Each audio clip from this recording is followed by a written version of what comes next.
Muito bem, pessoal. Aqui quem fala com vocês é o Pablo. Bom, pessoal, nesse vídeo aqui vamos falar aí sobre os resultados de Bradesco e também falaremos aí sobre os resultados de BB Seguridade. Iremos citar se essas duas empresas ainda seguem baratas na bolsa de valores. Mas antes de iniciar esse vídeo, pessoal, já peço para que vocês se inscrevam no canal, ativem o sininho, compartilhem esse vídeo e deixem sugestões no vídeo aí que vocês queiram que eu realize aqui no canal. Deixem nos comentários aí sugestões que aqui nós somos uma comunidade e eu atenderei aí a todos os pedidos de vocês nos comentários, tá? Começando então aqui, pessoal, primeiramente com o Ibovespa, tá? Hoje o Ibovespa teve uma leve alta, tá? Depois dessa queda expressiva que tivemos aí no pregão anterior, tá? Vale ressaltar que muitas bolsas globais acabaram despencando aí, principalmente por causa de riscos de recessão nos Estados Unidos. E aí, se vocês olharem aqui, por exemplo, que foi até bastante polêmico aí na internet, né? O índice Nikkei acabou despencando aí, né? No caso, desde a semana passada e na ótica de um pregão, ele despencou mais de 10%. E aí hoje ele teve uma recuperação até que interessante de 10%. Então, realmente aqui movimentos especulativos fora de percurso. E como os Estados Unidos ele é basicamente um benchmark, né? Ou seja, uma bolsa e uma economia de referência para o mundo inteiro, tecnicamente as outras bolsas acabam seguindo o mesmo percurso, tá? O capital que se movimenta e transita entre as bolsas globais acabam se movimentando em relação aos Estados Unidos. O Ibovespa tinha caído até que de uma maneira expressiva ontem e hoje recupera um pouco aí com uma alta de 0,8%, tá? Para vocês terem uma ideia, as ações da minha carteira, nem todas elas acabam compondo o Ibovespa, mas elas seguem também o mesmo ritmo, principalmente as small caps, tá? A Irani aqui, por exemplo, caindo fortemente, tá?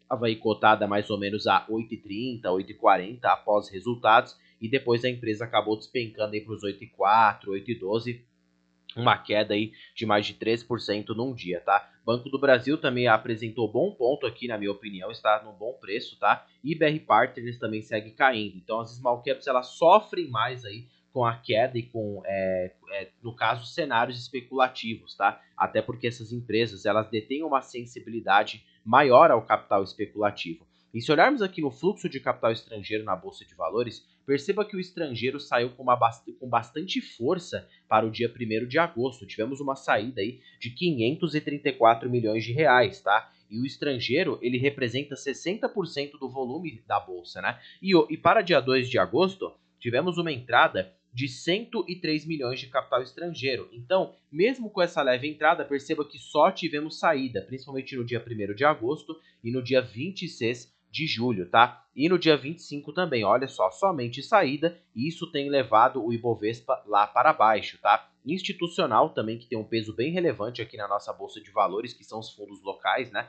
Estão saindo de uma maneira bem expressiva também. Então, por esses cenários de temor e ruído do mercado, você como investidor de longo prazo, que compra boas empresas a bons preços e que paga bons dividendos, sabe que esse cenário não passa de uma mera especulação e acidente de percurso. Então, você se posiciona em boas empresas, principalmente porque o mercado tende a penalizar essas empresas no curto prazo, mesmo que essas empresas reflitam resultados que não condizem aí com a economia atual. Então, no médio a longo prazo, o que mais vai importar são os resultados das empresas e o valor de mercado das mesmas, ou seja, o valor das ações, seguirão, no caso, os resultados dessas empresas, tá? Partindo aqui para o Bradesco, antes da gente se adentrar nos balanços, perceba que o Bradesco ele foi na contramão do mercado. E se colocarmos aqui numa ótica de 5 dias, as ações do banco sobem 13,45%, tá? O banco vinha sofrendo muito nas suas cotações. Se colocarmos na ótica anual, o Bradesco acumula uma queda de mais de 9%, tá? E essa queda se deriva principalmente devido à sua queda de resultados. Portanto, também há uma questão muito forte, né? Aí uma pressão muito vendedora dos fundos locais, né? Que estavam aí shorteado no papel, fazendo um short squeeze aqui, no caso vendendo as ações a descoberto. E para quem não sabe, o short squeeze ele tem um limite, né? No caso, o que acontece? Teve aí, no caso, um short squeeze. O que significa short squeeze? Significa que basicamente as instituições, né? e, no caso, os indivíduos, os agentes financeiros que estavam operando vendido no papel, tiveram que recomprar as ações. Isso gerou uma pressão altista nos papéis, tá? Por quê? Porque os resultados de Bradesco vieram acima do esperado pelo mercado. O mercado esperava um lucro líquido para o Bradesco de 4,5 bilhões, tá? Que era mais ou menos o esperado pelo mercado, e foi na contramão do mercado, reportando um lucro líquido de 4,7 bilhões, acima do esperado. E para quem estava shorteado na ação, teve que recomprar lá no fundo, né? Até porque, para quem opera e vende a descoberto uma empresa, você está meio que apostando com que essa empresa continuará piorando nos seus resultados e as ações continuarão em tendência de queda. Portanto, não foi o que foi apresentado. O Bradesco acabou reportando bons resultados e aí os traders, né, que estavam operando aqui a descoberto tiveram que recomprar as ações e acabou gerando essa pressão altista nas ações, tá? Claro, não significa que agora o Bradesco vai disparar na cotação para sempre. Pode sim haver um momento de correção, tá? Portanto, ainda não é o que tem acontecido e nada se trata de recomendação de compra ou de venda, tá? Antes de nos aprofundarmos nos resultados de Bradesco, vale ressaltar que o banco negocia o índice preço-lucro de 10,31 vezes, tá? E há um preço sobre valor de patrimônio de 0,82. Portanto, lembre-se, o preço sobre valor de patrimônio nós olhamos conjuntamente com o ROI. Hoje o ROI do Bradesco está bem baixo, 7,9%. Portanto, com os resultados que o banco tem apresentado, tivemos uma melhora gradativa do ROI, tá? O ROI aumentou basicamente muito para esse trimestre. Vocês darem aqui, né, colocar ROI do banco para o trimestre, perceba que o ROI ele teve um aumento muito expressivo. Salvo engano aqui, assim que a gente for aqui analisar os resultados, o Bradesco acabou reportando um ROI muito superior ao que está aqui em tela, tá? Mas daqui a pouco falamos mais a respeito sobre o ROI do banco. Portanto, está superior ao que está aqui em tela. Então, ao meu ver, o Bradesco ele segue como uma oportunidade. Claro, nada é recomendação e eu basicamente não tenho a empresa em carteira. Por quê? Porque o mercado, se vocês pegarem aqui na cotação versus o lucro, perceba que o mercado castigou as cotações muito mais do que o lucro líquido da empresa, tá? E aí vocês podem estar se perguntando, Pablo, mas é um banco cotado a 10,3 vezes lucro, é muito caro. Mas calma, você precisa ter uma visão contraintuitiva com esse tipo de empresa, principalmente em bancos mais cíclicos, tá? No caso, o Santander e o Bradesco são bancos mais cíclicos, porque eles detêm a carteira de crédito dependente apenas de pequenas e médias empresas, varejo, né? E também para a pessoa física, que em sua composição detém uma inadimplência muito maior do que outros segmentos, que é no caso o Itaú e o Banco do Brasil, que contempla aí carteiras de crédito, né? Eles têm aí nos seus segmentos setores mais defensivos, segmentos mais defensivos, como no caso o agronegócio e pessoa jurídica. PJ costuma ser muito mais defensivo do que pessoa física, que costuma ter uma inadimplência maior, acaba provisionando mais, provisão para devedores duvidosos, né? Então esses bancos acabam sofrendo mais e são mais cíclicos, né? E lembra que eu disse para vocês em vídeos anteriores, tá? O que a gente faz com empresas cíclicas? Preferimos quando elas estão com um PL mais alto, tá? Porque aí significa que o mercado pode estar precificando já o caos para esse tipo de empresa. Então, quanto múltiplos mais esticados em empresas que têm ali balanços mais cíclicos, pode ser sim uma oportunidade, até porque o Bradesco vem estando no fundo do poço aí há um bom tempo, tá? Bom, se a gente pegar aqui o resultado da empresa, que foi mais ou menos de 4,7 bilhões, e tentar quantificar isso aqui na calculadora, o PL projetado do banco, considerando aí que o banco vai lucrar 4,7 por trimestre, ou seja, 4,7 bi, se colocarmos esse 4, o banco pode lucrar facilmente 18,8 bilhões, tá? E se pegarmos o valor de mercado do Bradesco hoje na bolsa, se a gente vir aqui na parte de empresa, tá? Perceba aqui que o valor de mercado hoje do Bradesco é de 141 bilhões de reais, tá? Então, se a gente pegar aqui o valor de mercado do banco, né, colocar aqui na calculadora e dividir por esse suposto lucro líquido que eu estou projetando, vamos colocar aqui 18.800, né, que foi mais ou menos o que a gente colocou aqui, teremos um PL projetado de 7,54, um PL muito inferior ao que está aqui em tela, tá? Ou seja, principalmente com esses bancos mais cíclicos, Bradesco, Santander, que tem aí sua carteira de crédito atrelada para varejo, pequenas e médias empresas e pessoa física, você necessita ter um outro tipo de análise. Por quê? Porque por eles não ser tão defensivos, você pode estar vislumbrando como oportunidade, principalmente em cenários em que eles não estão indo muito bem, tá? O mesmo caso se aplica ao Santander. Se a gente pegar aqui o Sambi3, né, que também tem uma carteira de crédito muito similar ao do Bradesco, perceba aqui, ó, 8,77 vezes lucro, tá? Então, em primeira mão, você acha que esses bancos não estão baratos, mas assim, olhando por essa visão que eu estou apontando aqui para vocês, realmente o banco está uma pechincha, tá? Porque você está comprando ali no pior dos cenários possíveis. Mesmo assim, devido a essa queda vertiginosa nas ações, o banco está pagando um yield muito bom, tá?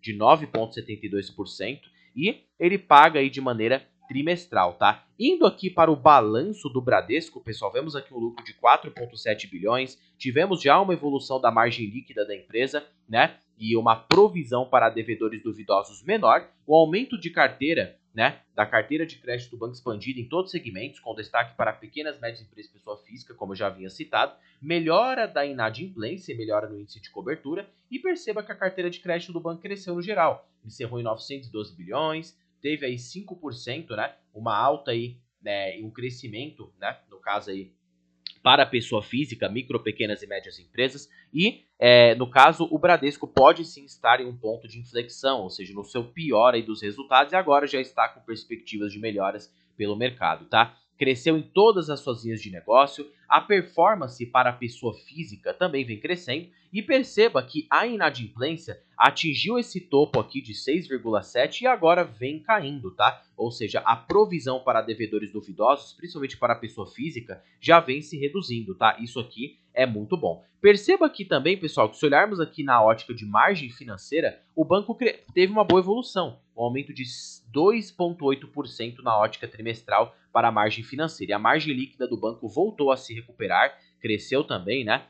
E indicadores de crédito, vocês observarem aqui, ó, inadimplência para pessoas físicas se reduziu, micro, pequenas e médias empresas se reduziu, e total também houve uma redução muito boa, tá? Aqui, a provisão para devedores duvidosos, perceba que a maior provisão que o Bradesco realizou foi para o quarto trimestre de 2023, principalmente devido àquelas questões da Americanas, né? Que foi um cliente que teve uma provisão muito grande, então o banco teve que provisionar 10,5 bi. Portanto, já as provisões começaram a se aliviarem e podem perceber que para esse trio o banco apenas provisionou 7,3 bilhões, tá? Então, de qualquer forma, o banco tem crescido e tem feito aí o seu trabalho, né? Perceba aqui que as despesas operacionais também se reduziram, né? Veio aí de mais ou menos 7,3 bi para 6,7 bi, tá? Então as despesas também se reduziram. Ou seja, um balanço muito melhor, né, do que os trimestres anteriores, e o banco já começa a demonstrar sinais de melhora. Mas aí é aí que entra o seu pensamento de investidor. É fácil você se posicionar nesse tipo de empresa quando tudo vai bem, quando o cenário é bonito, quando a foto é boa, quando as margens estão altas. Agora eu quero ver você continuar sendo sócio desse tipo de empresa quando o cenário não está a favor. Então, assim, realmente o mercado é dinâmico, as empresas, né, podem oscilar e nada é garantido que os resultados sempre se perpetuarão de uma maneira ascendente. Realmente pode acontecer quedas, mas aí cabe a você ter um senso crítico e postura de investidor e continuar sendo sócio desse tipo de empresa, mesmo quando o cenário não está muito a favor dela. Partindo aqui para a BB Seguridade, né? Também a empresa reportou os resultados aí do segundo trimestre. O lucro líquido da empresa veio muito bom, teve uma alta aí no lucro líquido da BB Seguridade. E se olharmos aqui a análise de desempenho, tá? Que é onde a BB Seguridade divulga aqui os seus resultados, perceba que a empresa teve sim evolução, crescimento no seu lucro líquido, tá? A empresa cresceu em todas as suas linhas, basicamente. E indo aqui um pouco para a demonstração de resultados, perceba que para todos os seus segmentos de negócios, a BB Seguridade também cresceu. Para Brasil Seg, Brasil Prev, Brasil Capitalização. E vale ressaltar que no setor de seguros, a BB Seguridade detém aí um market share bem elevado para segmento rural e prestamista, tá? Totalmente diferente da Caixa Seguridade e da Porto Seguro. A Porto Seguro, ela tem aí como principal fonte de receita seguro alto, tá? E a Caixa Seguridade é líder em seguro habitacional, enquanto a BB Seguridade atua aí principalmente na parte de seguro rural e prestamista, tá? Perceba aqui que os resultados da empresa cresceram de uma maneira bem expressiva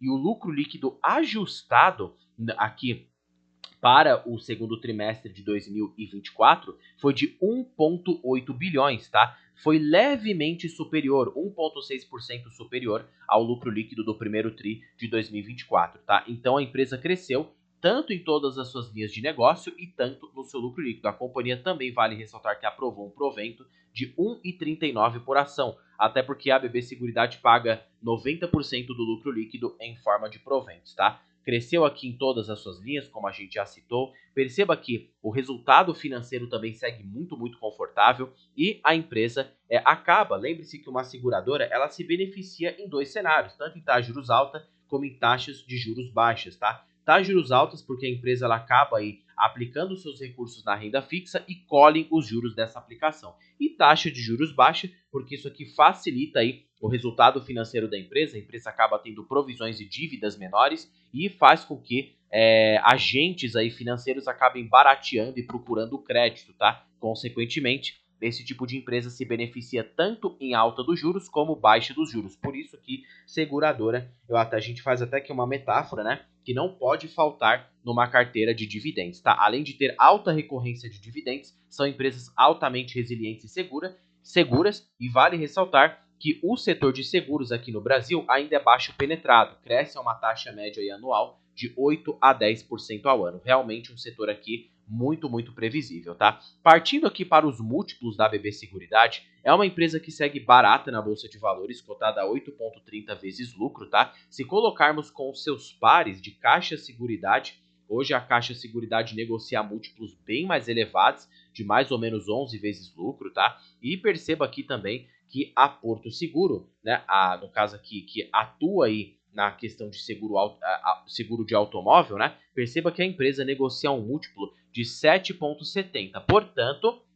a Porto Seguro, ela não paga um payout tão alto quanto a BB Seguridade paga, tá? Porto Seguro paga aí mais ou menos de 30 a 50% do lucro em forma de proventos, tá? Bom, vamos voltar aqui então para o principal, que é a BB Seguridade, né? A empresa ainda assim negocia múltiplos bons, paga bons proventos, tá? E é uma empresa que, ao meu ver, ainda segue descontadas. E o bom de seguradoras é que reportam altíssimos ROIs, altíssimos ROIs, né? Que são a rentabilidade sobre o capital investido, tá? Ou seja, aí, né, retorno sobre o patrimônio líquido dos acionistas, tá? Mantém uma boa média de dividendos e tirando o preço teto dessas duas empresas, pessoal, vamos olhar aqui, né? O Bradesco, basta vocês pegarem aí o lucro líquido que é projetado pelo mercado, claro, essa projeção eu é que estou fazendo, mas está bem realista, até porque o banco reportou aí 4,7 bi de lucro. Ele pode muito bem acabar reportando e replicando esse lucro líquido nos próximos trimestres, tá? Se a gente pegar aqui a base acionária do Bradesco hoje, tá?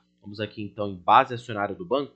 Perceba que o Bradesco, vamos dizer aqui, ele detém uma base acionária bem extensa, tá, pessoal? De mais ou menos aí 10 bilhões de ações. Então, se a gente pegar aqui a base acionária da empresa, né? Vamos pegar aqui no caso aqui 10,6 bilhões de ações em livre circulação no mercado, nós temos aqui então um LPA de 1,76 por ação. Considerando que o Bradesco vá pagar de payout, tá? Até porque o banco tem condições de pagar um payout muito sustentável, o Bradesco está pagando aí nessa média de 70% a 80%. Vamos considerar então aqui 1,76 vezes 70% de payout no pior cenário. O banco pagaria facilmente 1,23 por ação. 1,23 por ação dividido pela cotação que se encontra no mercado de 12,67, teríamos um yield de 9,7%. Considerando um preço teto de 7%, tá? Aqui do Bazin, teríamos um preço teto de R$ 17,57, ou seja, tem bastante margem de segurança, tá? R$ 17,57 nesses preços de agora de 12,67, teremos uma margem de segurança positiva de 38%. Partindo aqui para a BB Seguridade, o mercado projeta em geral, vocês podem até pesquisar aqui em casas de análise, né? Ou até no lucro líquido próprio esperado pelo mercado, que a empresa projeta um lucro líquido, tá? De 8 bilhões de reais, tá? E ela tem condições muito tranquilas de lucrar 8 bilhões para este ano. Considerando que a empresa pague, né? Vamos dividir aqui pela base acionária da empresa. Considerando que a empresa pague aqui 90% de payout, nós teríamos aqui, vamos pegar aqui 4 vezes 0,90, né? Vamos colocar aqui, considerando que ela pague isso, teríamos 3,60 por ação. 3,60 por ação da BB Seguridade aqui, né? dividido por 34,81, que são as ações, a cotação das ações agora, teremos o de 10,3%. Se a gente aplicar um preço teto de 9%, até porque o maior controlador dela é um banco estatal, que é o Banco do Brasil, teríamos um preço teto de R$ 40, o que nos implicaria nesses preços de 34,81 uma margem de segurança positiva de 14%, tá? Então são empresas que ainda seguem abaixo do preço teto, com uma relação de múltiplo PL muito confortável e têm demonstrado resultados muito satisfatórios, crescimentos em suas linhas, tá? E um lucro líquido muito acima do que o esperado. No Microsoft Start Money, os analistas seguem com recomendação de manter para o Bradesco, tá? 3 casas aqui de compra e perceba que eles veem um upside de 49%, tá? Para a BB Seguridade, que aí a seguradora, né? Eles também olham na mesma ótica, perceba que eles recomendam manter, porém algumas casas prevêem um preço-alvo aí bem elevado, com um potencial de alta de 23%. Engraçado que esse preço-alvo bate justamente aqui com o nosso preço teto. Portanto, eu particularmente prefiro ficar mais com o preço teto, tá? Do que o preço-alvo, até porque essas questões de preço-alvo pode acabar mudando do dia para a noite. Até porque o próprio Bradesco, até um tempo atrás, não havia perspectivas de melhora, o banco parecia que ia piorar muito mais e o pessoal estava achando o banco caro ainda, tá? Nesses preços. Por isso que eu falo, basicamente, pessoal, preço a gente olha por último, o que importa é a qualidade da empresa, tá? No final das contas, quem vai ditar o rumo para onde vai a empresa é a qualidade, são os resultados, né, a gestão. O preço, ele é apenas aí uma forma da gente conseguir comprar com margem de segurança, ter uma rentabilidade melhor, mas no final das contas o que mais vai importar não é o valuation e sim a qualidade da empresa, vai ficar sempre em primeiro lugar. Pessoal, vou terminando esse vídeo por aqui, espero que vocês tenham gostado, não se esqueçam de se inscreverem no canal, compartilhem esse vídeo e deixem nos comentários mais uma vez aí sugestões que vocês queiram que eu realize aqui no canal. Bom, vou terminando esse vídeo por aqui, fiquem com Deus e até um próximo vídeo, pessoal.